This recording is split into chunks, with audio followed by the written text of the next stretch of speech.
नाम है हरिया, मैं काम करता हूँ बहुत बढ़िया, खाता हूँ खाना और रोज गाता हूँ गाना। अरे यार, आज तो बहुत देर हो गई। इस खतरनाक जंगल को देखकर तो मेरे हाथ पैर ठंडे हो गए हैं। अगर मैं वक्त पर गांव नहीं पहुंचा तो मालिक बहुत नाराज हो जाएंगे। तभी हरिया को एक आवाज सुनाई देती है।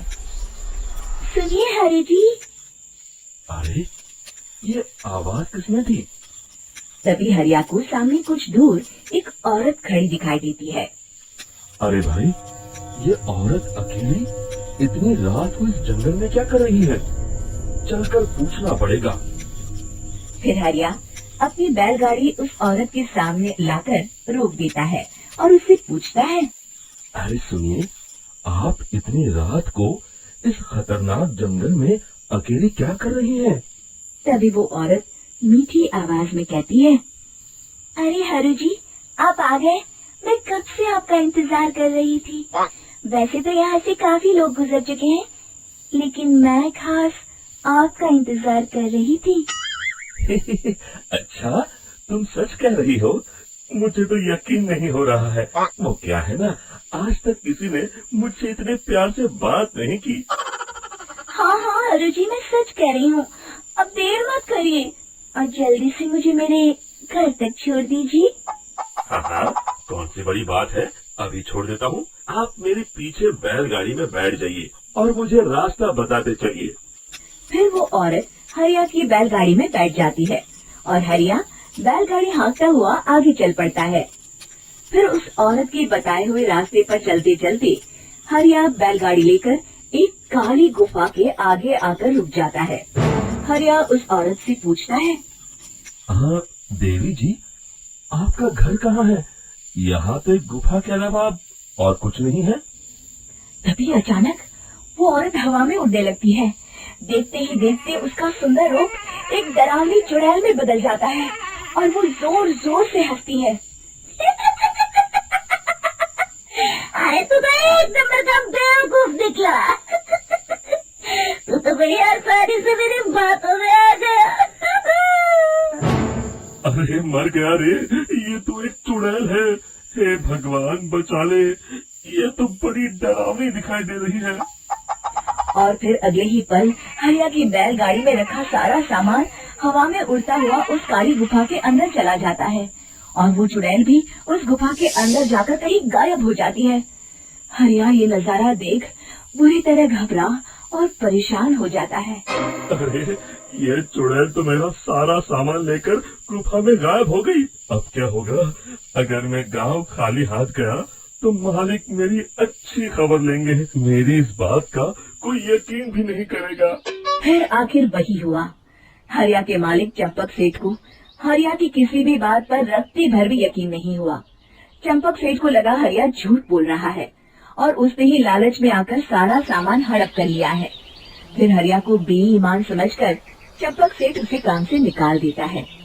अगले दिन अपनी दुकान में परेशान बैठा चंपक सेठ गुस्से में बड़बड़ाता है। अरे, दुकान में तो सामान बिल्कुल भी नहीं है।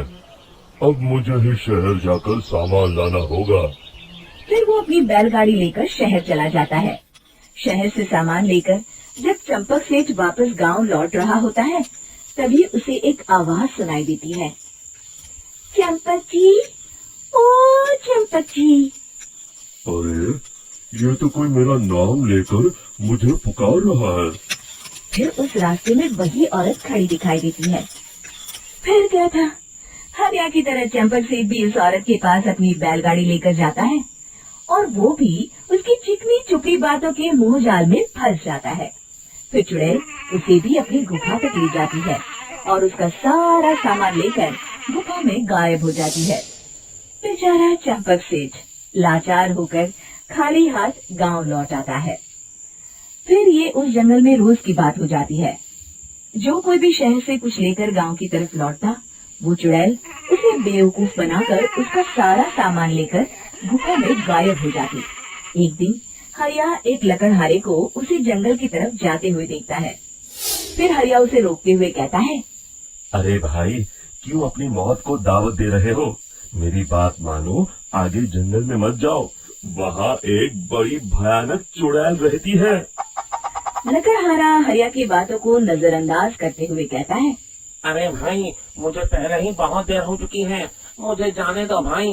शाम तक लकड़ियाँ काट कर शहर के बाजार में बेचना है। तुम अपनी ये कहानी किसी फुर्सत में बैठे इंसान को सुनाओ, मैं तो चला। इतना कहकर लकड़हारा वहाँ से आगे जंगल की तरफ चला जाता है। फिर अगले दिन गांव के मुखिया के घर के बाहर बहुत सारे लोग जमा हो जाते हैं। तभी हाथ में कुल्हाड़ी लिए खड़ा लकड़हारा कहता है। अरे मुखिया जी, अब आप ही हमें बचाइए उस जंगल वाली चुड़ैल से। हमारा सारा काम तो शहर से ही होता है। अरे मुखिया जी, उस चुड़ैल की वजह से तो मैं पूरी तरह बर्बाद हो गया हूँ। हम सबको मिलकर उस चुड़ैल का कोई इलाज करना पड़ेगा। तभी भीड़ में खड़ा वीरा कहता है। आप लोग चिंता मत करिए, कल से वो चुड़ैल किसी को नहीं लूट पाएगी। मेरे पास एक बहुत अच्छी तरकीब है। तभी चंपक सेठ उसका मजाक उड़ाते हुए कहता है। अरे तेरा नाम वीरा है तो क्या हुआ? तूने अभी उस चुड़ैल को देखा नहीं है? जाकर अपना काम कर, बड़ा आया। तब मुखिया जी कहते हैं। नहीं चंपक सेठ, मुझे लगता है हमें इस लड़के को एक मौका देना चाहिए। फिर सभी गांव वाले मुखिया जी की बातों से सहमत हो जाते हैं और वीरा शाम को एक बैलगाड़ी में कुछ सामान लाद कर उस जंगल की ओर चल देता है। वीरा, ओ वीरा, कहाँ जा रहा है? तभी वीरा मुड़ के देखता है, वही चुड़ैल एक औरत के रूप में खड़ी है। अरे बहन जी, मैं आपको ही ढूंढ रहा था। देखिए, मैं आपके लिए क्या लाया हूँ। अरे वाह, तू खुद मेरे लिए इतना सामान लाया है। तू ही अकेला गाँव में समझदार है। जरा देखो, मैं भी खोल के बड़े भूख लगी है।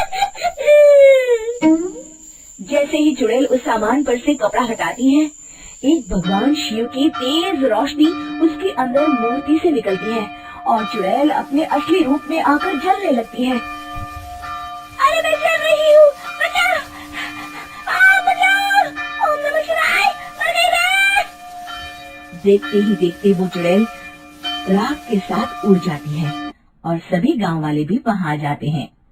शिक्षा बुराई पे सदा अच्छाई की ही जीत होती है।